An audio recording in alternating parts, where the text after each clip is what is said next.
Shalom bagi kita semuanya. Firman Tuhan untuk kita hari ini dari Markus pasal 1. Yohanes Pembaptis. Inilah permulaan Injil tentang Yesus Kristus anak Allah. Seperti ada tertulis dalam kitab Nabi Yesaya, lihatlah, aku menyuruh utusanku mendahului engkau. Ia akan mempersiapkan jalan bagimu. Ada suara orang yang berseru-seru di padang gurun. Persiapkanlah jalan untuk Tuhan, luruskanlah jalan baginya. Demikianlah Yohanes Pembaptis tampil di padang gurun dan menyerukan, bertobatlah dan berilah dirimu dibaptis, dan Allah akan mengampuni dosamu. Lalu datanglah kepadanya orang-orang dari seluruh daerah Yudea dan semua penduduk Yerusalem, dan sambil mengaku dosanya, mereka dibaptis di sungai Yordan. Yohanes memakai jubah bulu unta dan ikat pinggang kulit, dan makanannya belalang dan madu hutan. Inilah yang diberitakannya, sesudah aku akan datang, ia yang lebih berkuasa daripadaku. Membungkuk dan membuka tali kasutnya pun aku tidak layak. Aku membaptis kamu dengan air, tetapi ia akan membaptis kamu dengan Roh Kudus. Yesus dibaptis Yohanes. Pada waktu itu datanglah Yesus dari Nazaret ke tanah Galilea, dan ia dibaptis di sungai Yordan oleh Yohanes. Pada saat ia keluar dari air, ia melihat langit terkoyak, dan roh seperti burung merpati turun ke atasnya. Lalu terdengarlah suara dari surga, Engkaulah anakku yang kukasihi, kepadamulah aku berkenan. Pencobaan di padang gurun. Segera sesudah itu roh memimpin dia ke padang gurun. Di padang gurun itu ia tinggal 40 hari lamanya. Dicobai oleh iblis, ia berada di sana di antara binatang-binatang liar, dan malaikat-malaikat melayani dia. Yesus tampil di Galilea. Sesudah Yohanes ditangkap, datanglah Yesus ke Galilea memberitakan Injil Allah. Katanya, waktunya telah genap, kerajaan Allah sudah dekat, bertobatlah dan percayalah kepada Injil. Yesus memanggil murid-murid yang pertama. Ketika Yesus sedang berjalan menyusur danau Galilea, ia melihat Simon dan Andreas, saudara Simon.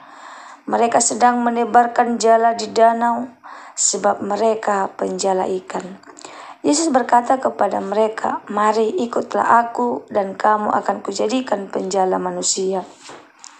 Lalu mereka pun segera meninggalkan jalannya dan mengikuti dia.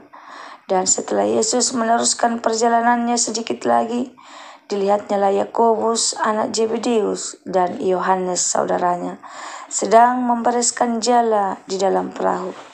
Yesus segera memanggil mereka dan mereka meninggalkan ayahnya Zebedeus di dalam perahu bersama orang-orang upahan, lalu mengikuti dia. Yesus dalam rumah ibadat di Kapernaum. Mereka tiba di Kapernaum setelah hari Sabat mulai. Yesus segera masuk ke dalam rumah ibadat dan mengajar. Mereka takjub mendengar pengajarannya, sebab ia mengajar mereka sebagai orang yang berkuasa, tidak seperti ahli-ahli Taurat.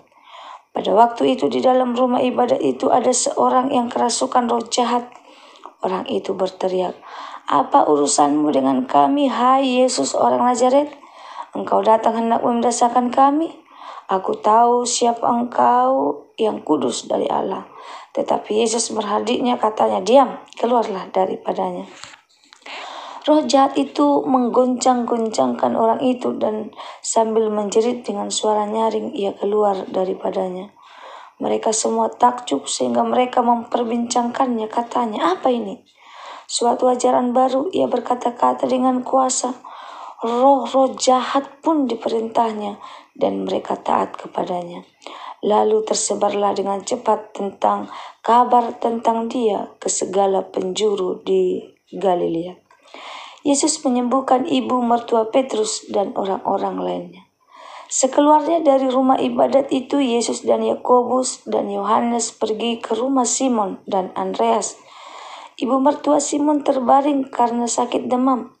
Mereka segera memberitahukan keadaannya kepada Yesus. Ia pergi ke tempat perempuan itu dan sambil memegang tangannya, ia membangunkan dia.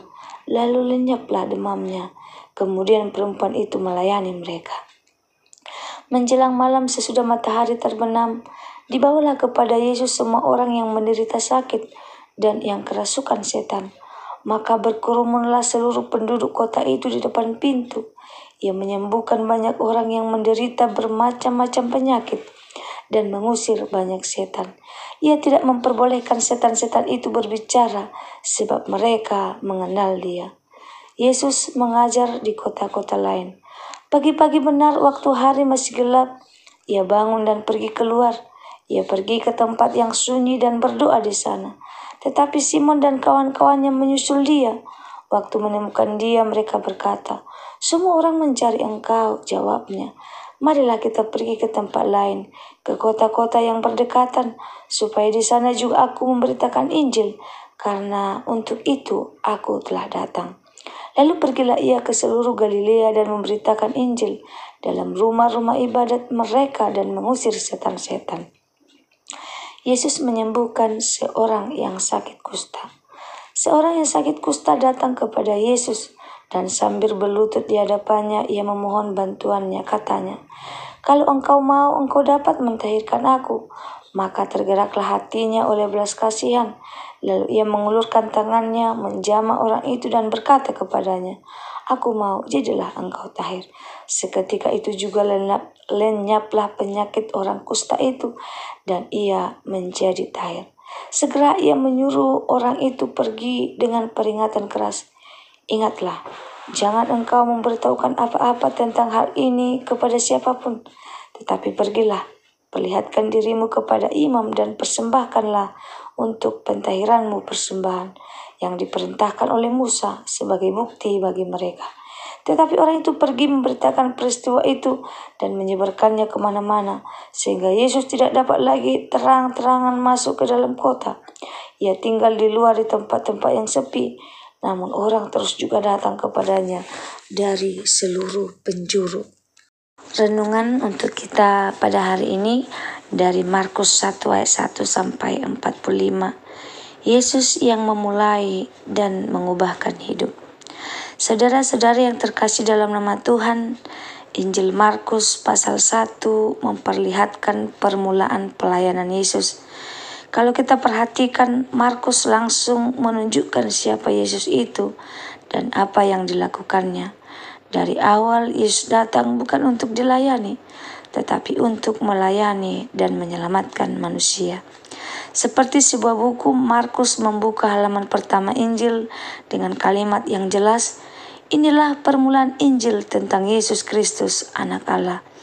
Injil bukan sekedar kabar baik, tetapi kabar baik tentang Tuhan yang hadir di tengah dunia. Hari ini kita belajar 4 hal penting dari pasal ini yang bisa mengubah hidup kita. Injil dimulai dengan pertobatan, ayat 2, 8 sampai 15. Yohanes Pembaptis mempersiapkan jalan bagi Yesus dengan satu pesan, bertobatlah. Pertobatan artinya berbalik arah dari jalan dosa kepada jalan Allah. Yesus pun menegaskan waktunya telah genap. Kerajaan Allah sudah dekat, bertobatlah dan percayalah kepadanya. Seorang anak kecil tersesat di pasar, ia terus berjalan menjauh dari rumah. Tidak peduli seberapa jauh ia berjalan, ia tidak akan sampai ke rumah sebelum ia berbalik arah. Demikian juga dengan hidup kita.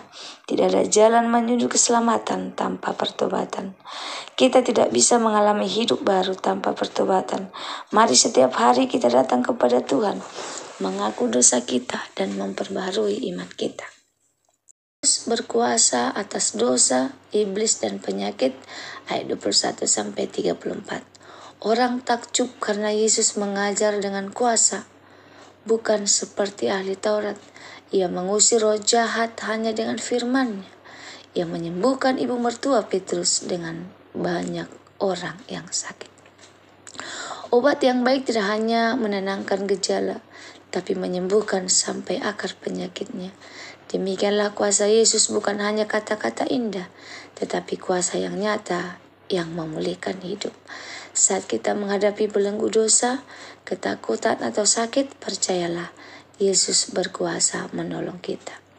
Selanjutnya, Yesus hidup dalam doa dan misi ayat 35-39. Pagi-pagi benar, Yesus mencari tempat sunyi untuk berdoa. Meski banyak orang mencarinya, Yesus tidak hanya terikat pada satu tempat.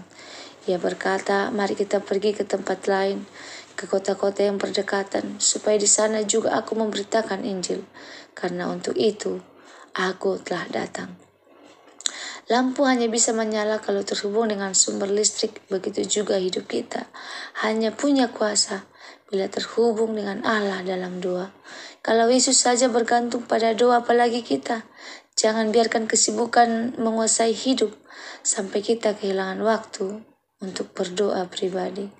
Selanjutnya yang 40-45, kasih Yesus menyentuh yang tak tersentuh.